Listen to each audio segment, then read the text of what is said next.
Greetings, this is Dr. William Hobbs, Director of the Virginia State University Writing Center. I am here with the one, the only Eden Lampkin, ladies and gentlemen. Hello. Yes, she is a senior here, and she does wonderful work in the Writing Center. You heard me, senior in education. She's about to graduate. I'm really emotional right now, but I'm holding it all in. I'm telling you, a lot is going on right now.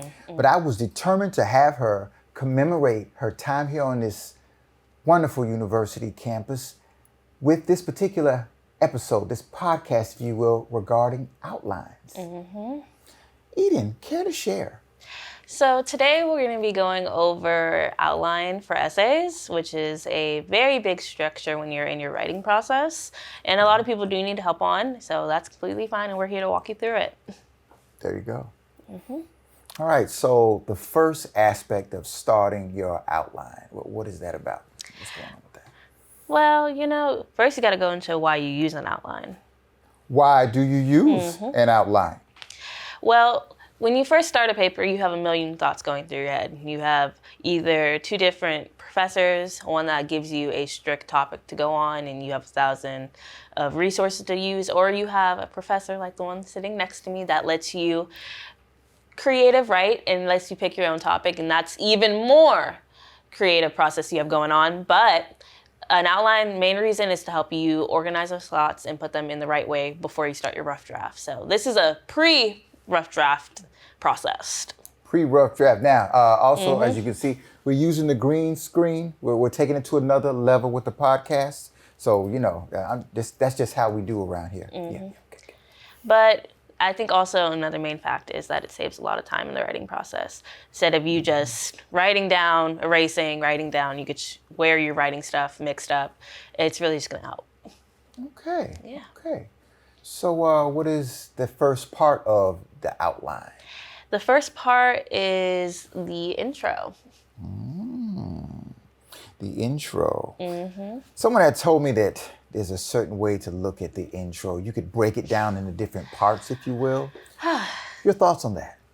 Well, since a lot of people struggle putting the intro in the correct order, I created, with the help of my fellow tutors last year, create a way to help you remember, sort of like remembering north, east, south, and west, never eat soggy waffles. We've created a different way using Destiny's Child.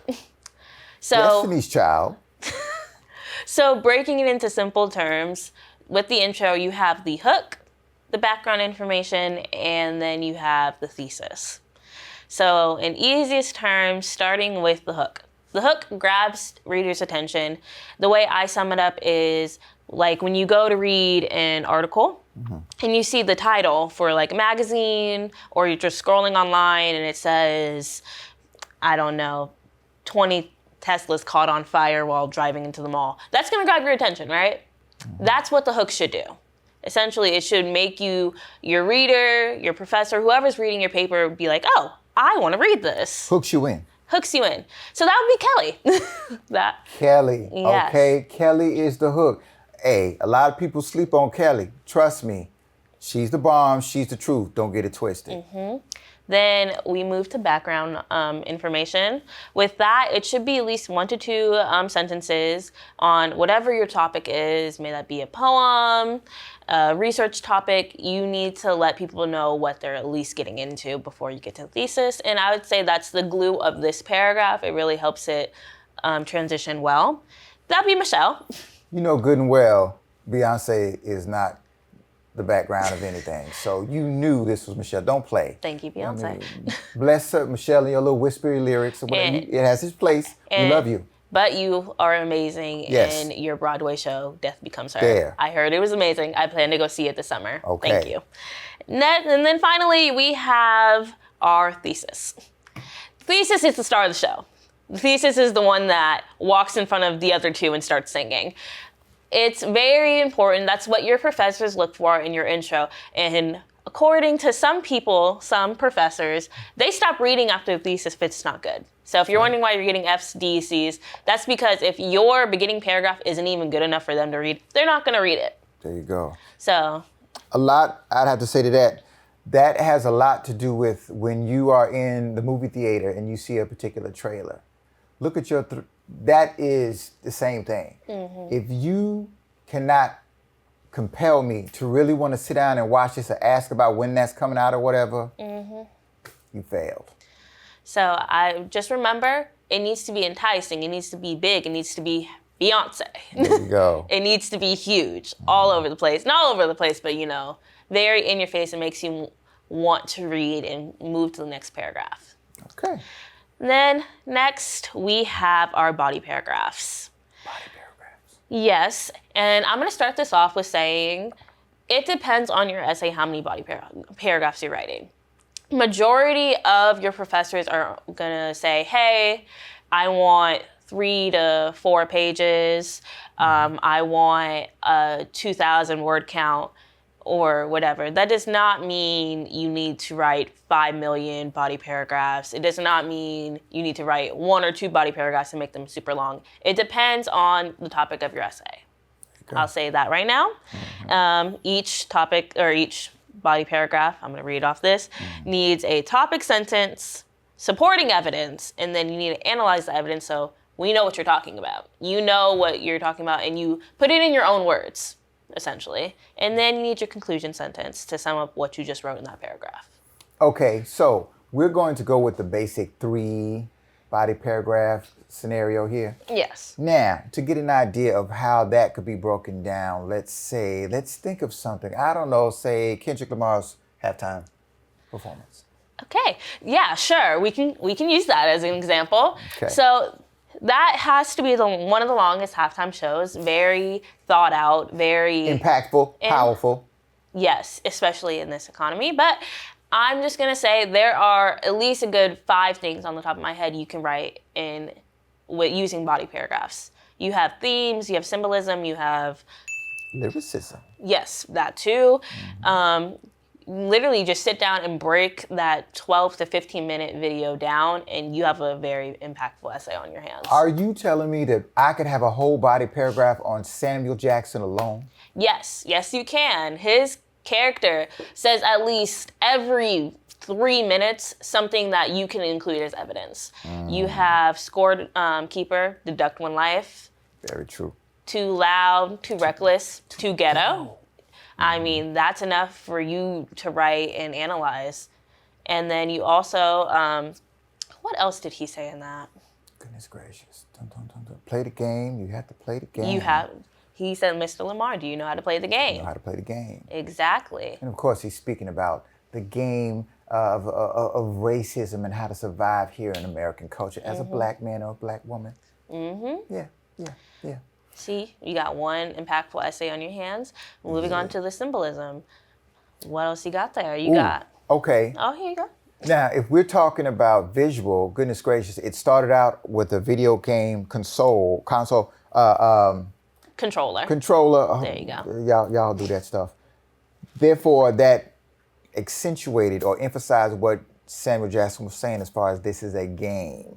This is a game. Also, a lot of people don't recognize that when he was going down with the basketball courts on both sides or whatever, it was supposed to look like a prison yard, right? Lockdown, which of course you got into that even further with the the blue, white, and red jumpsuits, which when they came together was the American flag, and he was in the middle of it, defiant in his own stance, which leads to that particular instance in World War II when there was a Nazi parade celebrating the recent victories, and Hitler was overhead and something watching them all march in, and there was one particular Nazi soldier who refused to salute because he didn't want to do this anyway. So he was like this just the way Kendrick Lamar was. Eventually he found out who he was and he paid a terrible price for it, but this is Kendrick Lamar saying, I am critiquing the direction that the country is going in right now. I'm not feeling this. So with that 1 body paragraph, you have at least 2 supporting evidence and 2 ways you can explain it. That gets you your A right there. And then we didn't even get into lyricism. There you go. Where he's talking about 40 acres and a mule, which of course was what African Americans were promised when we were freed from slavery, but never got et cetera, et cetera. Exactly. So there you go. You got 3 body paragraphs. We definitely just wrote a paper for somebody just now. So, Yes, you're welcome. yeah, so professors look out for that. But there you go. You got 3 body paragraphs. That's enough for at least the topic we just went about. Absolutely. And then moving on, you have one of another stars of the show, conclusion. Huh. Now, quick disclaimer about this. A lot of students I've had, not students, but people I've helped, and also students in the elementary school, they really do have a panic attack. They freak out when it comes to the conclusion because they don't know what to say. You just got done writing, 4 paragraphs and you're just tired. You don't want to write anymore. The easiest way to do it is what I tell everybody is look back at every single one of your paragraphs and sum it up in 1 sentence, which should be easy if each body paragraph has a subtopic to the main topic. Okay. Yeah. Okay. And then also the beginning sentence of your conclusion, you need to refer back to your thesis. I was going to ask about that. Yeah, I saw you were itching for it. There you go. That. A lot of people, well, I was told all I have to do is repeat everything I said in the introduction. Yeah. Yes, but you want to move it a little bit forward. Yeah. Right, at the very least. And also, do not, and I repeat, do not write a conclusion with 2 to 3 sentences. I always tell you, it's not a quick summary. That's not what a conclusion is. It is the beautiful bow on top of the present that is your essay. So you think if your professor stopped at your body paragraph and be like, oh, it's just a conclusion, who cares? No, they're reading that too. They're definitely reading that too. Absolutely. So, like I said, just end with a strong closing end. And then I put another triangle up there because in the intro it was an upside down triangle to help you understand, which I'd say definitely use because a lot of people do struggle with how to do a conclusion, which is okay. Yeah, part of the process. Yeah. And then lastly, we have tips for creating an effective outline. You have any tips? Ooh, I would say, and this is something I tell students across the board, it could be creative writing class, it could be a composition class, stream of consciousness. And what that means is, me personally, I will go to my computer and then cut off the screen and type. And what that means is whatever idea that comes to me, I have to keep typing because I can't go back and change it, right? So I have to flow with whatever comes to mind. You do that for a good 5 minutes and then you cut on, it'll look like a hot mess, I promise you that. But afterwards, you start pulling out the pieces that you can use, right? What happens a lot of times is our inner critic is so rampant in the beginning that every sentence you put down, if it's not perfect, you erase and you erase and you erase. And you could be at your computer for 3 hours and have nothing on the screen because of that, right? That particular practice has been invaluable to me in order to really get to the ideas that I need to get to develop an outline. Yes, I also agree. I would say when I first started taking writing seriously, which was my 2nd year in college, actually, funny enough, when I actually started sitting down and writing, my brain was on fire. I would get as much as I can out, and then I just walk away, leave it for a day, go to the walk to the Outlook, the nice river, and just sit, process, take a break, come back. Okay, yeah, no, I definitely made a lot of errors in this, so let me look back. Read your paragraph or your essay once you're done with it, and I mean through every step. I mean outline, you have rough draft, and your final draft. Don't go blind reading or with writing your paper, please. Absolutely. That and use your evidence, as I put up here, use your evidence effectively. Very effectively. It is one of the main points. That's how I know what you mean. Don't forget to quote anything, because then it's plagiarism, and we'll get into that in a couple weeks again. Very much so. Very much so.